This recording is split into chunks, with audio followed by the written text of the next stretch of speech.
Service in Paducah has issued a severe thunderstorm warning for southern Franklin County in south central Illinois, Jackson County, Illinois, northwestern Union County, Illinois, northwestern Williamson County, Illinois, northern Cape Girardeau County, Missouri, southeastern Perry County, Missouri, until 5:45 p.m.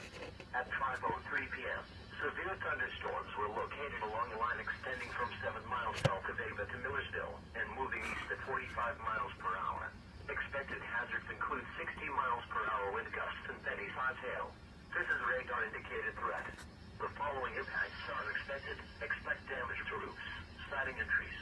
Locations impacted include Murfreesboro, Carbondale, Carterville, Aaron, West Frankfort, Johnston City, Altenburg, Grand Tower, Elkville, DeSoto, Cedar Lake area, Royalton, Hurst, Ziegler, Cambria, Craigville, Energy, Gorham, Pocahontas and Bush. Repeating, a severe thunderstorm warning has been issued until 5:45 p.m. for the following counties in Illinois: Franklin, Jackson, Union, and Williamson, and the following counties in Missouri: Cape Girardeau and Perry.